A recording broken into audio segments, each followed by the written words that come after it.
Aquí inicia La Fosa Escéptica, un lugar para ejercitar la mente, con Alfonso Villalpando.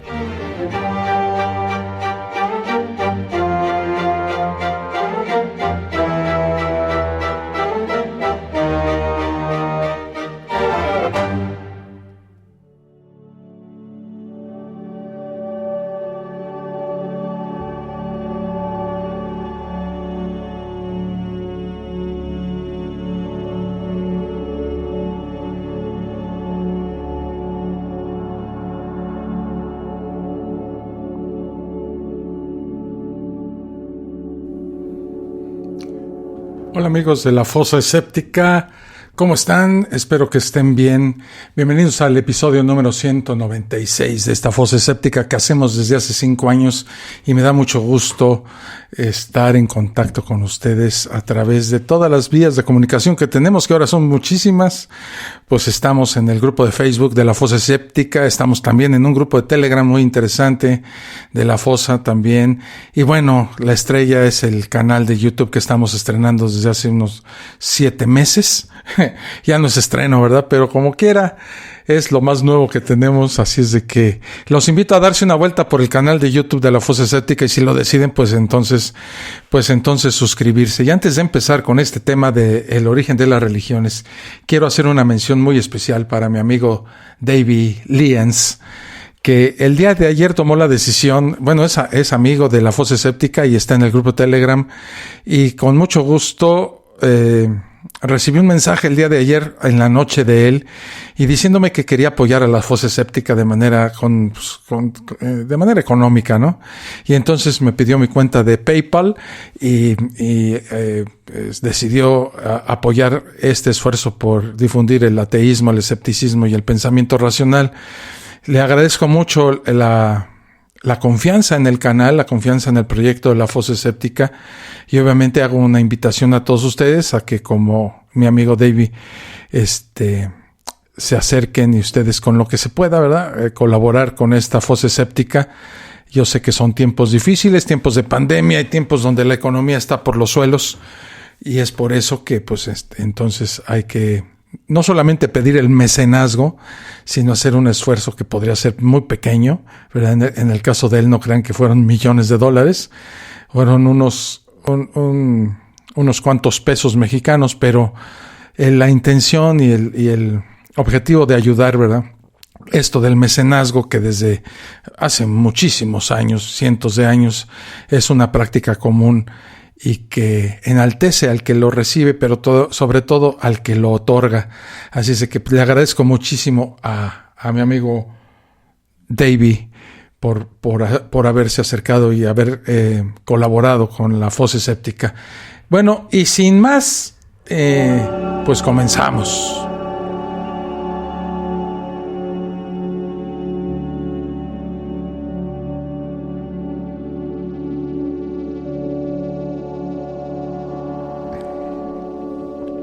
Este es mi cuerpo. Estas palabras, que según los evangelios fueron pronunciadas por Jesús durante la última cena, se pronuncian a diario en iglesias de todo el mundo, antes de la ceremonia de la comunión. Y cuando la recordamos hoy en día, nos remiten a un pasado que siempre está con nosotros, que nunca nos deja. Pero, ¿de cuánto pasado estamos hablando? Parece un error. Pero ¿de cuánto pasado estamos hablando? Ciertamente de los 2 últimos milenios, los que, además de devotas celebraciones de la Eucaristía, también han acumulado disputas doctrinales, cismas, episodios de violencia, excomulgaciones, pronunciamientos papales y varios debates metafísicos, todos alrededor del tema de la comunión. Podemos, sin embargo, remontarnos todavía más atrás. El desarrollo de las tradiciones orales que fueron fijadas en textos luego incorporados en el Nuevo Testamento. O preguntarnos sobre la histórica comida en la que se basan los diferentes textos sobre la última cena. También es posible ir todavía más allá, mucho antes del surgimiento del cristianismo. Después de todo, Jesús era judío, y el acto de compartir el pan con sus discípulos nos remite a la historia del pueblo judío, incluyendo su escape de Egipto y la entrega de la Torá en el Sinaí. Pero todavía podemos remontarnos más lejos todavía. Cualquier comida religiosa es, antes que nada, pues una comida. Es un acto, el de compartir la mesa, que era un ritual importante en el antiguo Medio Oriente. Y los sentimientos positivos de esta práctica, recogida luego en rituales como la comunión, se pueden rastrear hasta el surgimiento de los humanos modernos hace unos 200,000 años. Varias religiones celebran el acto de compartir los alimentos, el que se puede reflejar en algunos hábitos prehistóricos. Dicho esto, el Homo sapiens no fue la primera especie que descubrió los beneficios de compartir los alimentos. Los neandertales lo hacían, así como varias especies de Homo que se remontan hasta hace unos 2 millones de años. Les voy a pedir que piensen en unos cazadores-recolectores súper sociales que están comiendo. Los cazadores se sienten orgullosos de haberlo hecho bien y comparten con su familia lo que prepararon, y lo comparten los que prepararon la comida y que son reconocidos y apreciados. La barriga de todos se está llenando y se sienten bien. Y muchas interacciones sociales positivas están teniendo lugar en ese momento. No es de extrañar que tanto contenido mitológico se haya construido alrededor de la comida. Pero el acto de compartir la comida antecede incluso a nuestros antepasados Homo. Y en la actualidad también se puede observar en chimpancés y otras especies animales. De hecho, una investigación reciente documentó a chimpancés compartiendo su comida con otros no pertenecientes a su grupo social. Y Barbara Fruit, una de las autoras de un estudio sobre este tema, le dijo a la revista digital Sapiens que esta práctica debe tener sus raíces en nuestro último ancestro común. Para Ambrosino, los orígenes de la comunión en cierta forma se remontan a millones de años. Según el reloj molecular, este último ancestro común de los humanos y los grandes simios vivió hace unos 19 millones de años. Por eso, cuando escucho las palabras «este es mi cuerpo», mi mente inmediatamente empieza una carrera hacia el punto de partida de la evolución. Empiezo esta fosa escéptica con una reflexión sobre la Eucaristía, porque yo vengo de una tradición cristiana. Pero el punto no es ese. El punto de que las experiencias religiosas emergen de historias muy antiguas y muy específicas aplica a la mayoría de los fenómenos religiosos. Es así porque, en las palabras del sociólogo Robert Bellah, nada se pierde nunca. Quién es y cómo somos y dónde estamos es el resultado del avance de la historia. Cualquier fenómeno es un fenómeno humano que se convirtió en lo que es. Y eso también pasa con la religión. Pero empecemos definiendo la religión. El primatólogo Frans de Waal dice que religión es la reverencia compartida hacia lo sobrenatural, lo sagrado o lo espiritual, así como hacia los símbolos, rituales y adoración con los que se los vincula. Y la importancia de la experiencia compartida no puede ser sobreestimada, pues en la historia que estamos contando, la evolución de la religión humana es inseparable de la cada vez mayor sociabilidad de los homínidos. La religión es una forma de ser. También la podemos ver como una forma de sentir, una forma de sentirnos juntos. Si bien gran parte del estudio científico de la religión se basa en religiones doctrinales con una base teológica, el psicólogo evolutivo Robin Dunbar cree que este es un enfoque limitado porque ignora completamente el hecho de que durante la mayor parte de la historia humana, las religiones tenían una forma chamánica muy diferente, que carecía de dioses y códigos morales.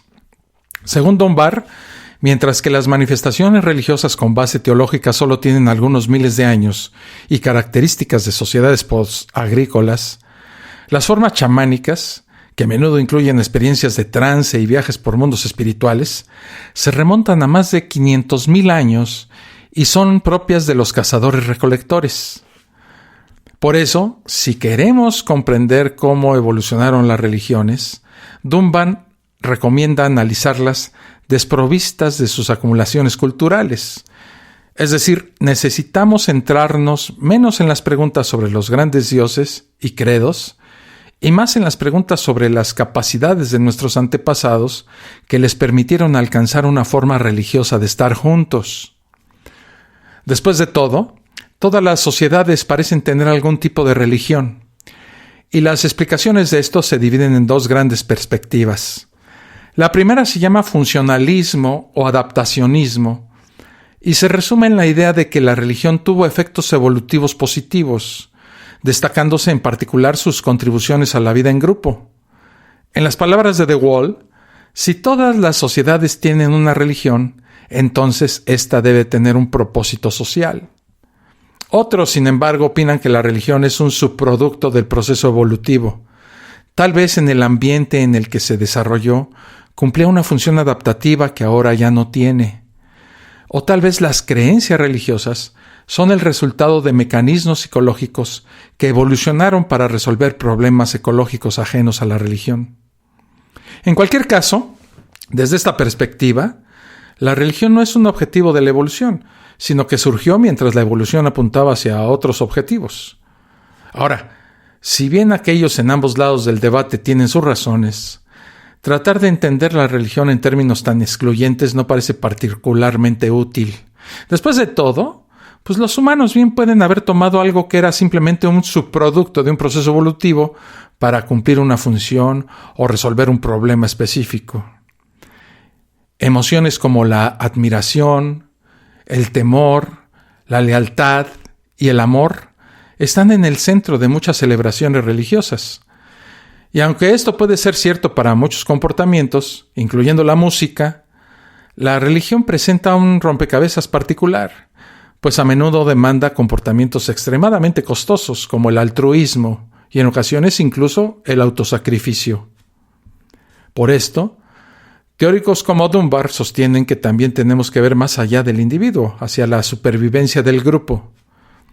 Esto es lo que se conoce como selección multinivel, la que reconoce que los beneficios individuales a veces se pueden incrementar como resultado de las acciones grupales y no siempre son un producto directo de las acciones de los propios individuos, tal y como explica Dunbar.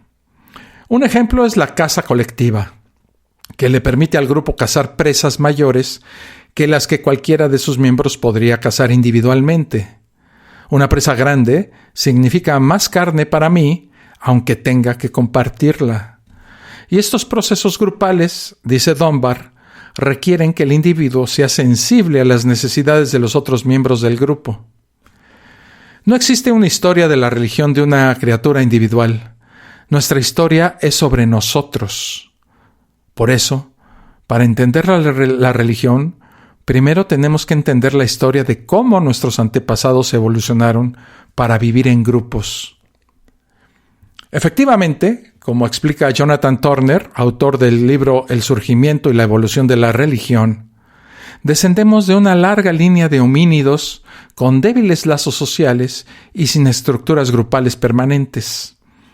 Por eso para él, la pregunta del $1.000.000 es ¿cómo transformó la evolución darwiniana la neuroanatomía de los homínidos para hacerlos más sociables de forma que pudieran generar fuertes lazos sociales y formar grupos primarios? Eso no es algo natural en los monos. Y es que si bien los humanos modernos compartimos el 99% de nuestros genes con los actuales chimpancés y nuestras similitudes son bastante bien conocidas, entre ambos existe una diferencia importante que tiene que ver con el tamaño de nuestros grupos. Los chimpancés, en promedio, fíjense, pueden mantener grupos de aproximadamente 45 individuos. En contraste, el grupo humano promedio es de aproximadamente 150, lo que se conoce como el número Dunbar.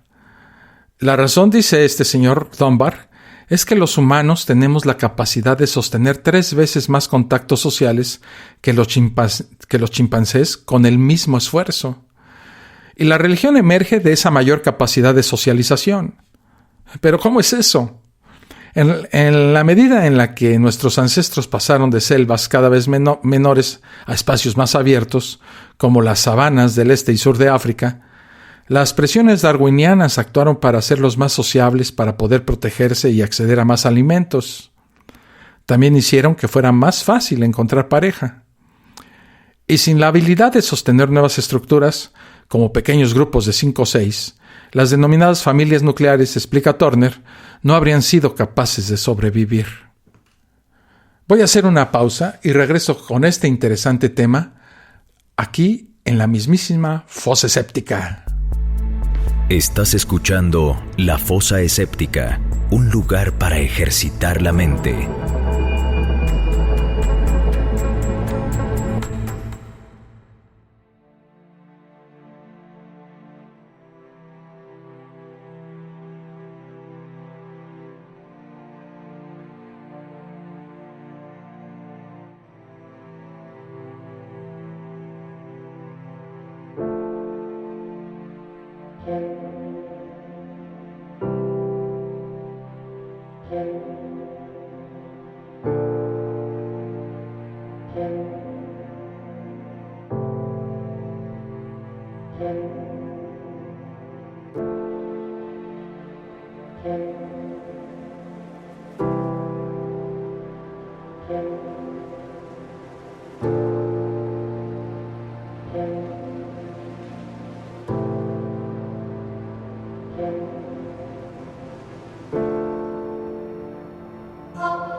Regreso ya aquí a la fosa escéptica y saludo a Tinta79. Muchas gracias, Tinta, por estar aquí en el chat en vivo de Spreaker de la fosa escéptica. Y dice: hola, buenas noches, tienes razón, un buen trabajo, merece el apoyo.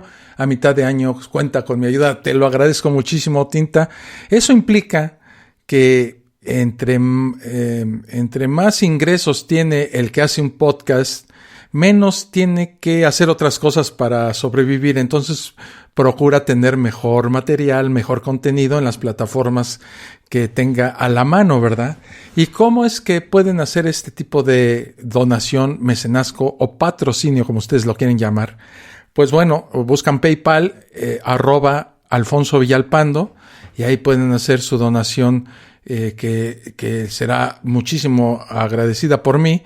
Y bueno, pues ya veré de qué forma compenso estas donaciones al canal aquí de la fosa escéptica. Bueno, dicho lo cual, vamos a seguir con este señor Turner, que está muy interesante porque dice Turner, o sostiene, además, que la naturaleza produjo ese proceso de socialización no a través de lo que típicamente definimos como inteligencia, sino a través de las emociones, lo que estuvo acompañado por importantes cambios en la estructura de nuestro cerebro. Y aunque la neocorteza figura de forma prominente en muchas teorías sobre la evolución de la religión, Turner afirma que los cambios más importantes se produjeron a nivel subcortical, hace unos 4,5 millones de años, dándoles a los homínidos la capacidad de experimentar un mayor rango de emociones.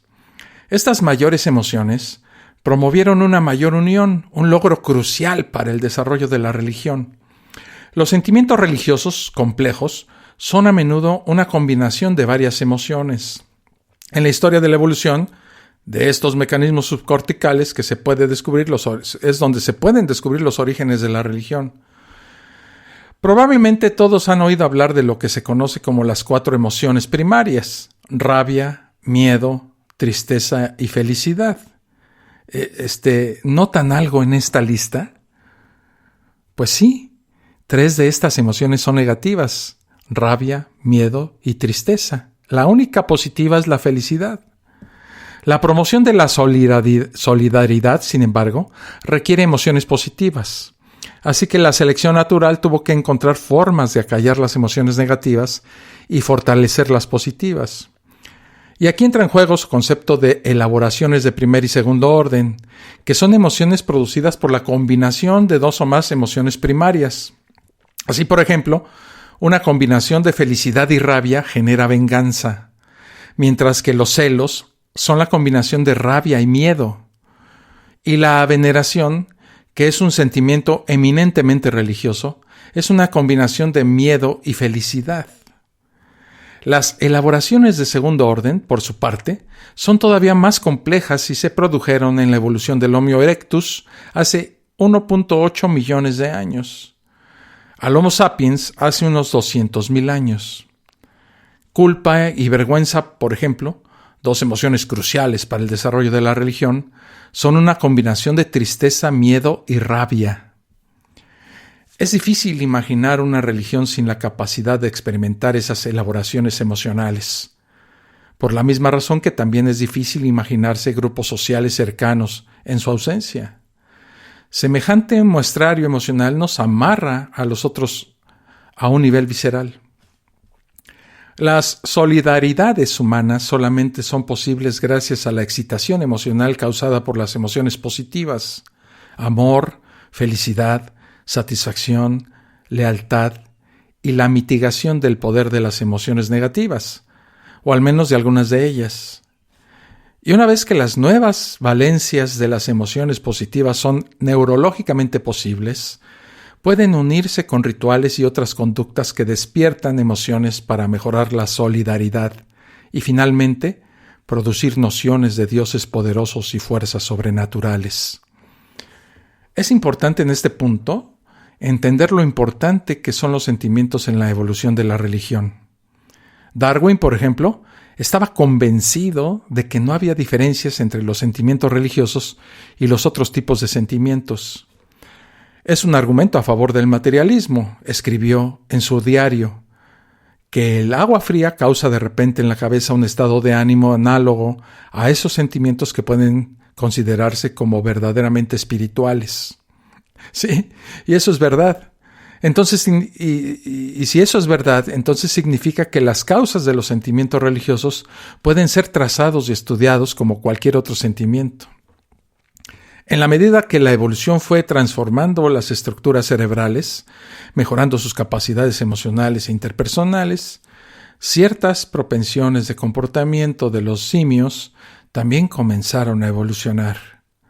Algunas de las propensiones que Turner enumera como ya presentes en los monos incluyen la capacidad de leer ojos y caras e imitar gestos faciales, diversas capacidades para la empatía, la capacidad de excitarse emocionalmente en entornos sociales, la capacidad de realizar rituales, cierto sentido de reciprocidad y justicia, y la capacidad de ver al yo como un objeto en un entorno.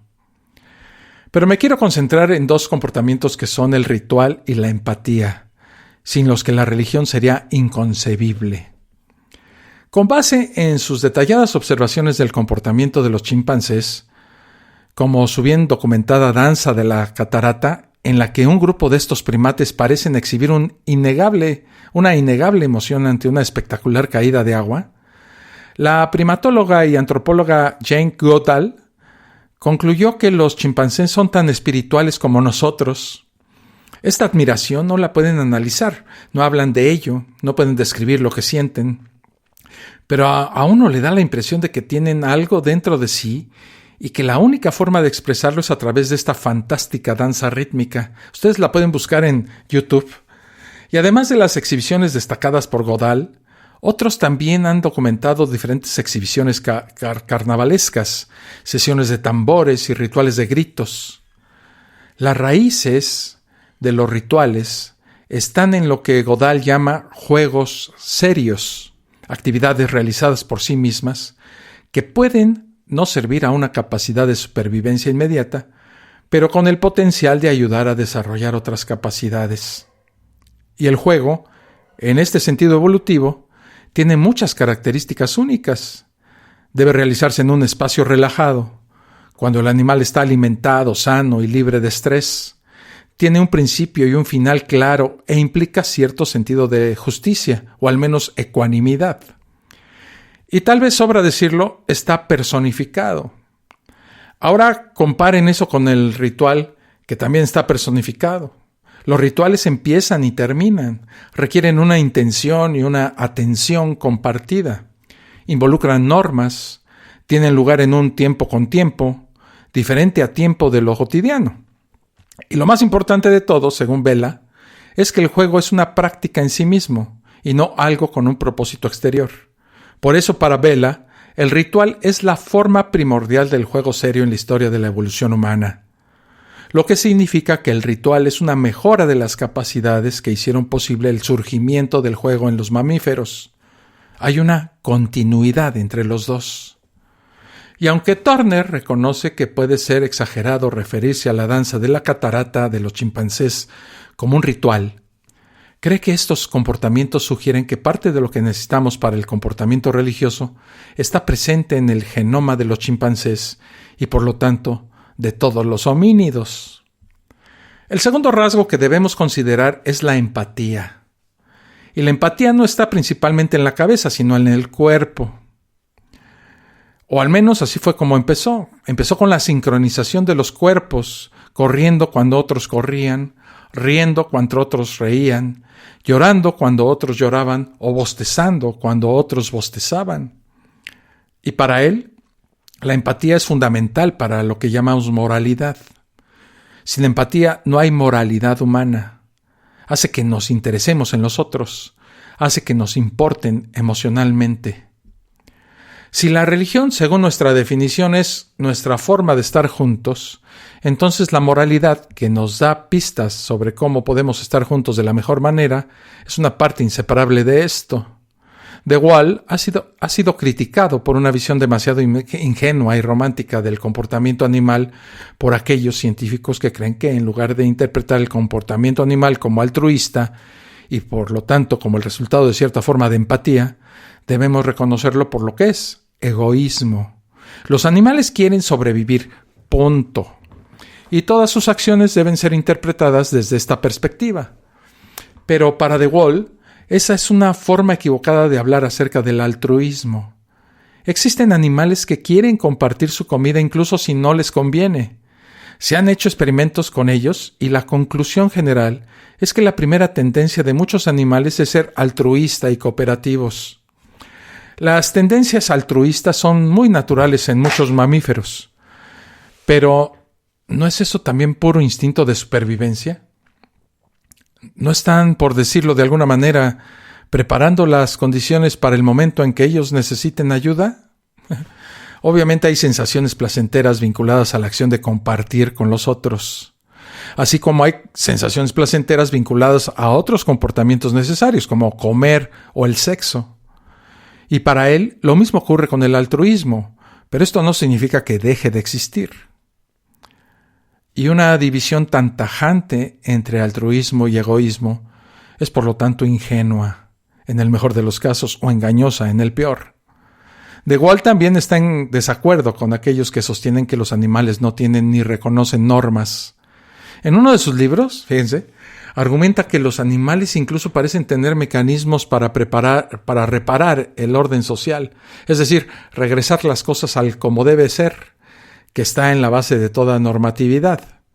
Unas 30 especies de primates se reconcilian después de pelear, y esa reconciliación no está limitada a los primates. Hay evidencia de este mecanismo en hienas, delfines, lobos y otras especies.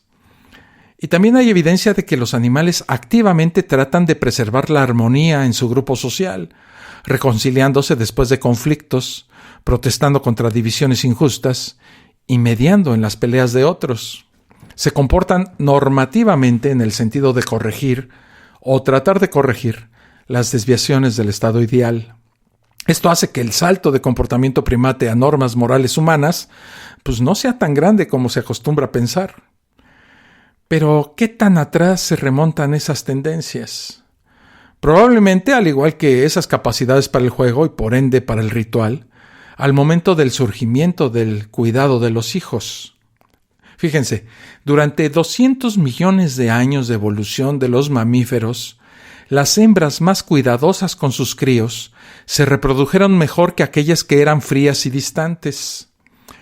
Nuestros modernos servicios religiosos pueden parecer muy lejanos del juego y la empatía que emergieron en nuestro pasado remoto, y la religión institucionalizada es mucho más compleja y avanzada que la llamada danza de las cataratas de los chimpancés. Pero, pues la evolución nos enseña que los fenómenos complejos también tienen principios sencillos. Voy a hacer una pequeña pausa y regreso para seguir hablando de este interesantísimo tema y perdón que lo diga, pero sí me resultó muy interesante desde que lo estaba preparando, de el origen y estos rituales de los antiguos ancestros del ser humano. Ya regreso aquí a la fosa escéptica. Estás escuchando La Fosa Escéptica, un lugar para ejercitar la mente.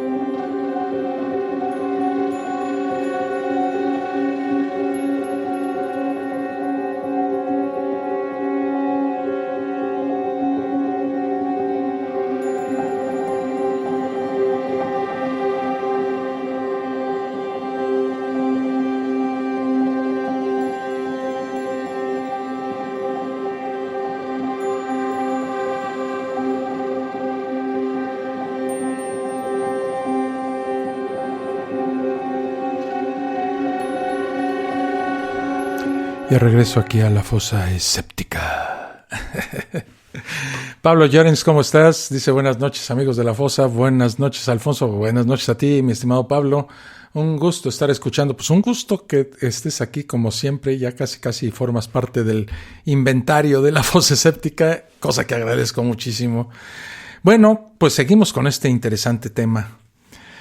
Cuando nuestros antepasados, como nos recuerda Vela, no venimos de ninguna parte, somos parte de una larga historia biológica y cosmológica. Sí, cuando nuestros antepasados se mudaron a ambientes más abiertos, también se vieron forzados a formar estructuras sociales más duraderas. Y la selección natural fue capaz de lograr esta asombrosa hazaña mejorando su diversidad emocional.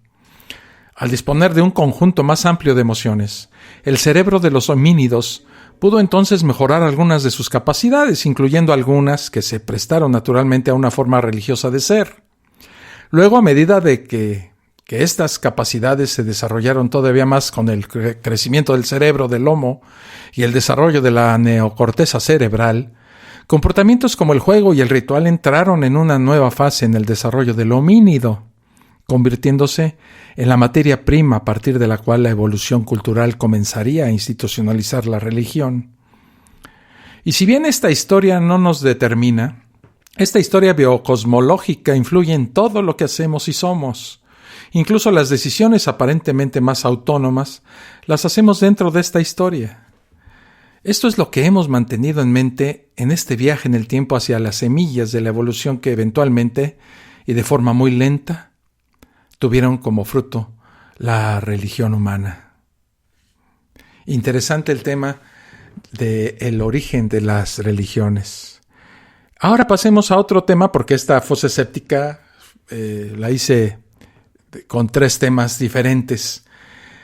En esta parte de la fosa escéptica voy a hablar de la mentira más grande jamás contada al hombre. Bueno, pues es alucinante pensar que la supuesta verdad sobre Dios depende de interpretaciones tan subjetivas como irracionales de unos cuantos expertos en descifrar la mente de Dios. Pero más curioso es que, por una parte, se afirme saber cuál es esa voluntad divina, y por otra, que se diga que los caminos del Señor son inescrutables o que la mente del Señor es inalcanzable.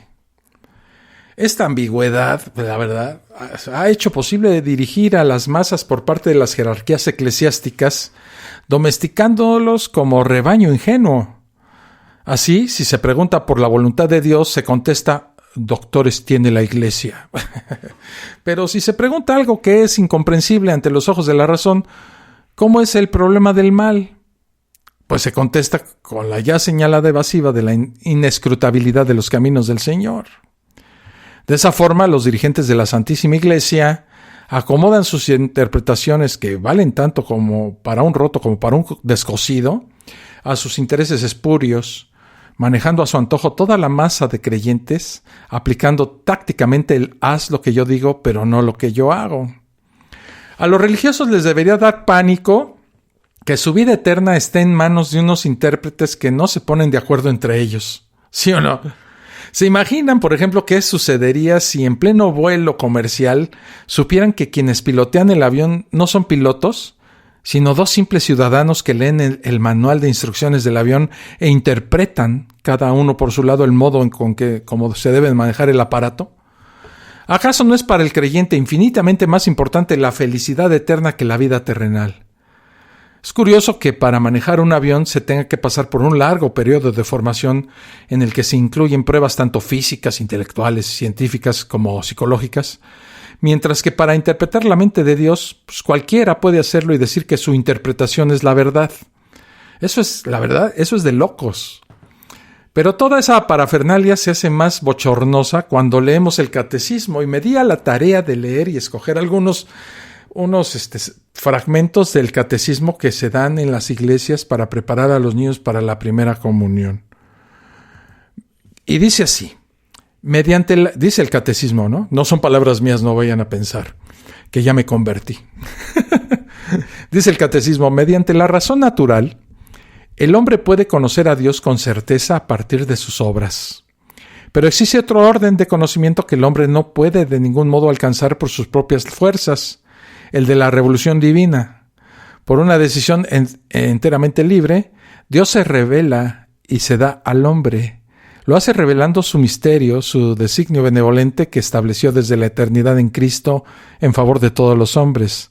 Revela plenamente su designio enviando a su Hijo amado, nuestro Señor Jesucristo, y al Espíritu Santo.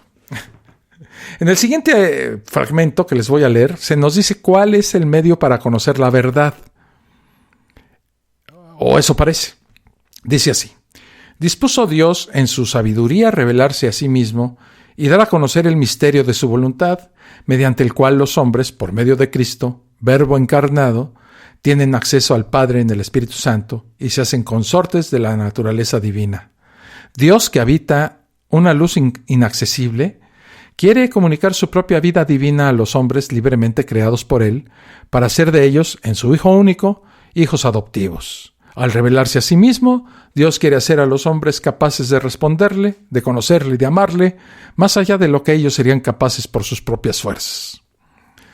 Bueno, pues otra vez se afirma que Dios es inaccesible. No obstante, Dios quiere comunicar su propia vida divina a los hombres. ¿Hay alguno de ustedes que entienda eso? Y todavía no se nos comunica cuál es el método adecuado para entender la revelación, cuando ya se da por supuesto que se puede entender, eso sí por etapas. Bueno, y sigo leyendo el catecismo. El designio divino de la revelación se realiza a la vez mediante acciones y palabras íntimamente ligadas entre sí y que se esclarecen mutuamente. Este designio comporta una pedagogía divina particular. Dios se comunica gradualmente al hombre, lo prepara por etapas para acoger la revelación sobrenatural que hace de sí mismo y que culminará en la persona y la misión del Verbo encarnado, Jesucristo. Bueno, pues aquí ya nos dice que es la palabra única, perfecta e insuperable del Padre, y se añade que en él lo dice todo. Pues la verdad es que yo no me he enterado de nada todavía. Pero hay que seguir leyendo, miren. De una manera fragmentaria y de muchos modos habló Dios en el pasado a nuestros padres por medio de los profetas. En estos últimos tiempos nos ha hablado por su Hijo, Cristo, el Hijo de Dios hecho hombre, es la palabra única, perfecta e insuperable del Padre. En Él lo dice todo. No habrá otra palabra más que esta. San Juan de la Cruz, después de otros muchos, lo expresa de manera luminosa comentando que si la palabra de Dios es única, perfecta e insuperable, no entiendo cómo es que hay que interpretarla y cómo hay tantas interpretaciones diferentes de la palabra perfecta. Pero miren, el calificativo de perla se lo lleva este fragmento. Dios quiere que todos los hombres se salven y lleguen al conocimiento de la verdad.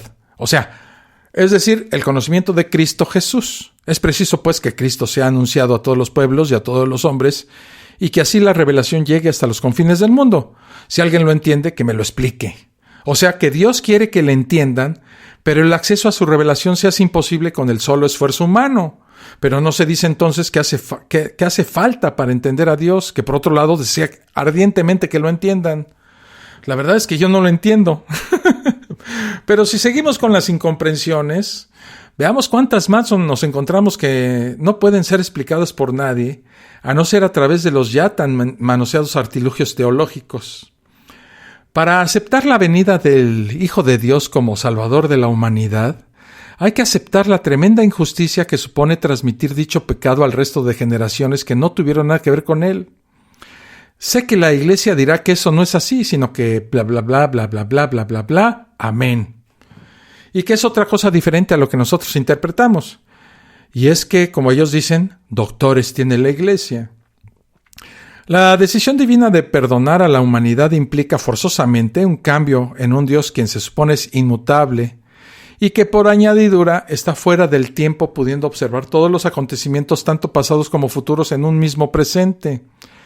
Pero dicha atribución no le sirvió para saber años antes que sus criaturas Adán y Eva lo desobedecerían.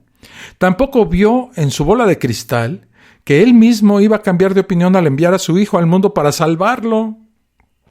Me imagino que si un ingeniero aeronáutico detecta un fallo en los planos de un avión, sabiendo que si se construye este artefacto, ¿verdad? Este avión, acabará estrellándose. Lo más lógico es corregir dicho fallo en los planos antes de materializarlos en un artefacto peligroso. Pero no. A Dios no le sirvió de nada su anticipación en el tiempo. Y lejos de ello actuó como un humano cualquiera, con todas sus imperfecciones, que al no conocer el futuro ni poderlo prever, hierra de forma catastrófica. ¿Alguno de ustedes me puede explicar esto? Una vez arrepentido Dios, decide perdonar a sus díscolas creaciones de una forma, ¿cómo diría yo? Pues un tanto surrealista, para decirlo menos. Envía a un hijo, que hasta el momento nadie sabía de su existencia, a la tierra, para salvar de un pecado injusto a través de un enorme sacrificio. Digo yo, que si un presidente de una nación decide indultar a unos presos, no creo que se le ocurra enviar a su hijo ante un pelotón de fusilamiento para salvarlos, ¿verdad? Lo lógico es escribir un documento en el que se exprese claramente su voluntad de perdonar a esos reclusos. Dicho documento, además, debe de publicarse en el Boletín Oficial del Estado y se lleva a los funcionarios de la prisión, quienes, una vez comprobado el documento, pues procederán a la liberación de los presos, ¿verdad? Pero no. A Dios le resulta muy pesado este papeleo. La burocracia, todo eso.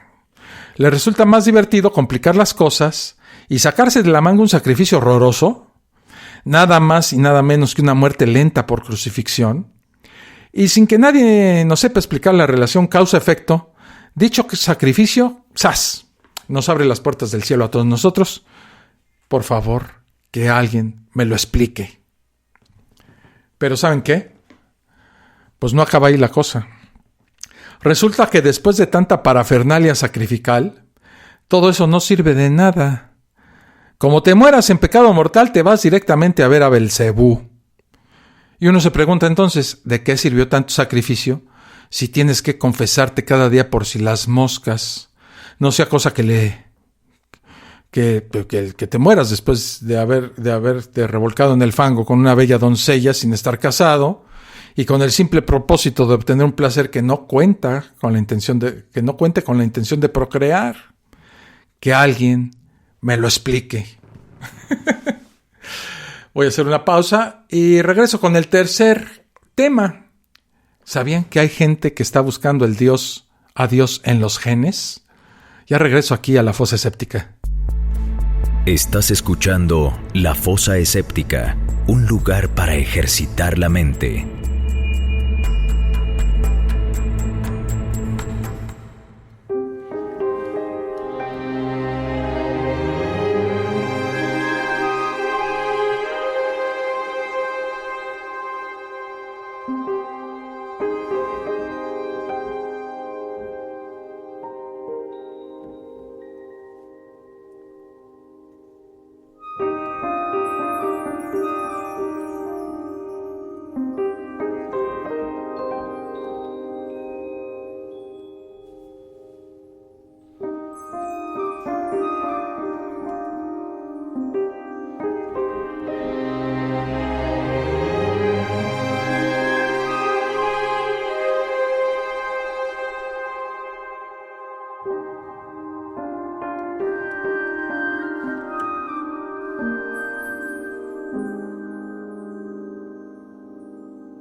Y estoy aquí de regreso en esta fosa escéptica 196.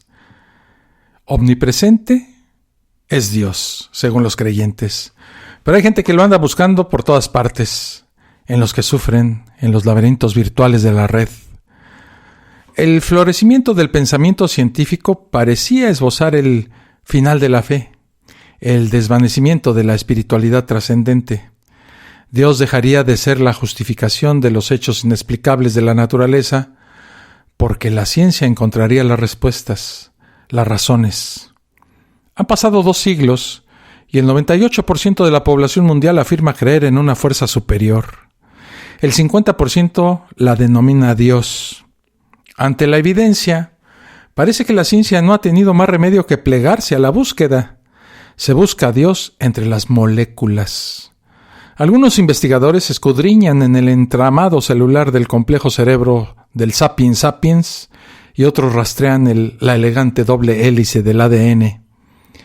¿En qué lugar de la bioquímica se encuentra el templo del Altísimo? ¿Por qué tenemos fe? Andrew Newberg, investigador de la Universidad de Pensilvania, cuyo último libro se titula ¿Por qué creemos lo que creemos?, asegura que nuestro cerebro es esencialmente una máquina creyente porque no tiene otra opción. Por su parte, Dan Hammer, genetista de los Institutos Nacionales de la Salud de Estados Unidos, afirma en El Gen de Dios, que es su libro, que la espiritualidad es una de nuestras herencias básicas. Es de hecho un instinto. Tenemos una predisposición genética para la creencia espiritual.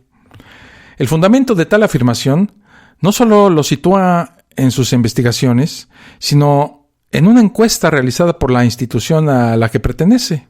Más de 1/3 de los participantes aseguraba haber tenido algún tipo de contacto con una poderosa fuerza espiritual.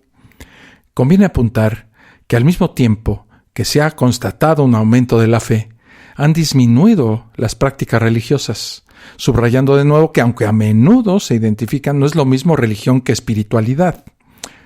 El área de la ciencia que más datos ha recabado sobre la posible morada de Dios es la neurología. De hecho, hace años que se habla de una subdisciplina cuyo nombre lo dice todo: neuroteología. Claro que la realidad depende de los ojos que la miren, porque los resultados de los experimentos sirven a unos para demostrar la existencia de Dios y a otros para afirmar que son la constatación de que el Supremo es solo un producto mental más. Los más prudentes dicen, estamos biológicamente determinados para encontrar sentido a nuestras vidas. Sin embargo, si Dios es una mera creación de nuestro cerebro o no, todavía no está probado científicamente. Así contestaba Newberg en un correo electrónico. Newberg tiene experiencia en la exploración de lo divino en lo humano. Ha tomado numerosas imágenes de los cerebros de monjes de distintas confesiones y de otros voluntarios en estado de meditación y de oración profunda.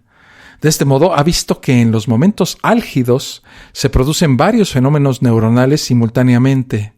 Aumenta la actividad en las áreas frontales encargadas de focalizar la atención, lo cual corresponde con la concentración propia de los estados de recogimiento profundo. También se observa una sobreactivación del sistema límbico, un grupo de estructuras asociadas a las emociones y a la memoria. Pero el hallazgo más sorprendente fue que al mismo tiempo se desactivan los lóbulos parietales, las regiones situadas aproximadamente debajo de la coronilla en los 2 hemisferios. Se podría decir que esta área es la residencia del sentido del yo, es donde radica el concepto de individualidad.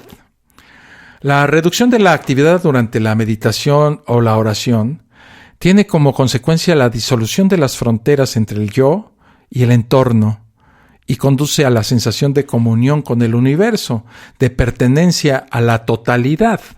Exactamente lo que describen los que alcanzan un estado profundo de trascendencia espiritual, de misticismo. Uno de los pioneros de la búsqueda de Dios en el laberinto neuronal es Michael Persinger, neurocientífico de la Laurentian University de Canadá, que hace 20 años escribió un libro titulado La base neurofisiológica de la creencia en Dios. Persinger estaba interesado en descubrir por qué personas de distintas confesiones o religiones, culturas y estatus sociocultural podían experimentar estados de iluminación tan similares. Para ello comenzó a aplicar campos electromagnéticos débiles, pero muy precisos, al cerebro de quienes se prestaron para este experimento.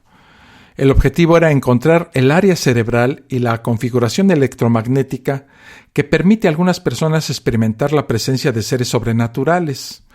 Fíjense, el 80% de las personas que se pusieron el famoso casco de Dios, como así lo llamó este señor Persinger, describieron cómo se habían encontrado con la divinidad. Aquellos que ya tenían experiencias previas aseguraron que las sensaciones generadas por el casco eran las mismas que las espontáneas. El propio Persinger, no siendo creyente, experimentó un contacto con Dios mientras aplicaba los campos magnéticos a otro. Para este neurocientífico, la morada de Dios se encuentra en los lóbulos temporales, las regiones del cerebro situadas sobre las orejas. Las conclusiones de Persinger estuvieron en entredicho cuando un grupo de investigación sueco no pudo reproducir sus resultados. Siempre pasa lo mismo cuando uno ya está emocionado, llega alguien y dice, no es cierto, güey, eso no lo pudimos reproducir. La polémica se cerró sin un acuerdo claro. Los más evolucionistas pues se preguntarán qué interés evolutivo puede tener para el ser humano la capacidad para tener experiencias místicas. El cerebro nos da dos funciones básicas, automantenimiento y autotrascendencia. Nos ayuda a adaptarnos y cambiar a lo largo de la vida. La religión y la espiritualidad también nos proporcionan esas funciones básicas, así que ofrecen beneficios sustanciales al individuo, dice Newberg. Dean Hammer comparte su opinión y dice él, sostengo que uno de los papeles más importantes de los genes de Dios en la selección natural es proporcionar a los humanos un innato sentido de optimismo. Y el optimismo, opina él, mejora la salud humana y prolonga la vida. De hecho, la mayoría de las personas que han vivido una experiencia mística dicen que su vida mejoró y su percepción del mundo cambió. Según Hammer, ese efecto se debe a que esas personas están obligadas a plantearse la cuestión más importante de la vida, la conciencia. Sin ella no sabríamos quiénes somos ni a dónde vamos. Sin embargo, nunca pensamos en ella. Cabe añadir aquí los estudios que indican que la meditación y las creencias religiosas tienen un impacto positivo en la salud y en la longevidad. Los trabajos de Hammer para buscar los genes de Dios parten de estudios con gemelos. Estos indican que los gemelos coinciden en sus creencias espirituales más que los hermanos no gemelos.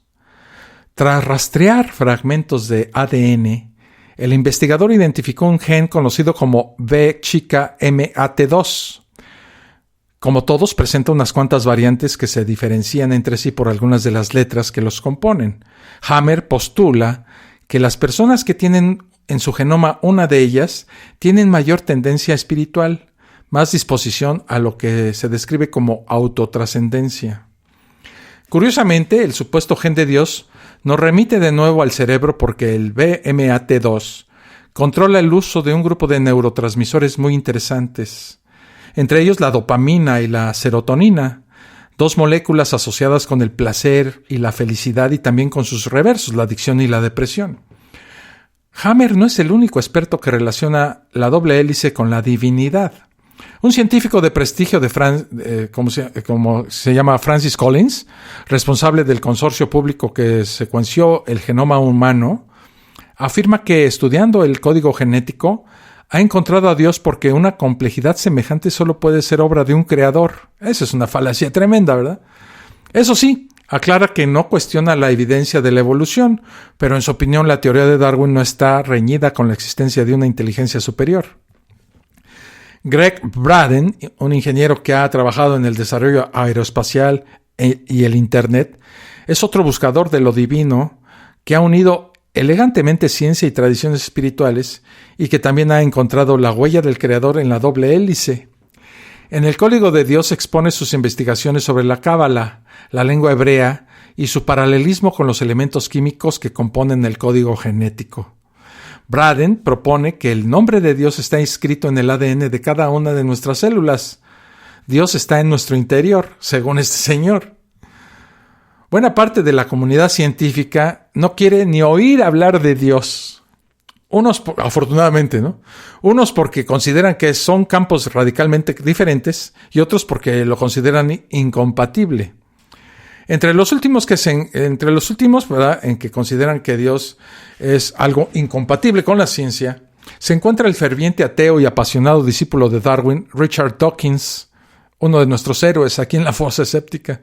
Este biólogo británico despliega su armamento para fulminar a Dios y defender la teoría de la evolución que, según él, explica la vida. Dawkins habla sobre todo de religión, no de espiritualidad, y la considera una amenaza para la ciencia y para los espíritus racionales. Hammer, que lo menciona en varios capítulos de su libro, escribe que irónicamente al final ha resultado que Dawkins cree en una religión, la ciencia, que sigue más por fe que por lógica. Por su lado, Newberg afirma que puesto que siempre estaremos atrapados en nuestro cerebro, todos nosotros, desde el más devoto hasta el ateo más recalcitrante, tenemos creencias, y que estas creencias simplemente son diferentes. Y en el repaso de la búsqueda científica de la divinidad, pues es obligado mencionar la física. Michael Faraday, el descubridor de la inducción electromagnética, decía que toda la materia se mantiene en su lugar gracias a una fuerza. Tenemos que asumir, decía él, que detrás de esa fuerza existe una mente consciente e inteligente. Casi 2 siglos después, la física persigue la llamada partícula de Dios, es decir, el bosón de Higgs. El apodo viene de que esta escurridiza partícula parece haber existido solo durante una decena de segundos después del Big Bang, pero en su corta existencia podría haber originado toda la materia. Algunos metafísicos proponen que Dios ha caído del cielo y que se está despertando en cada individuo para crearse a sí mismo a través de su propia criatura.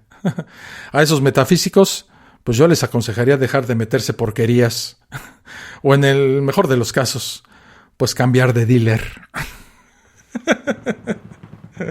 Señoras y señores, hasta aquí el episodio 196 de La Fosa Escéptica. Despido a Tinta79, dice: pienso que María de Jorge Isaac, cuando me hablan de Dios, que es misterioso al mismo tiempo que quiere darse a conocer. Pues sí, no desconozco a qué te refieres con María de Jorge Isaacs. Desconozco el autor y mucho menos la obra, pero convendría que ya sea en el grupo de Facebook o en Telegram nos hicieras favor de ampliar este comentario que estás haciendo aquí en el chat de Spreaker. Por mi parte, hoy ha sido todo. Quiero decir que hoy es domingo, el próximo miércoles va a haber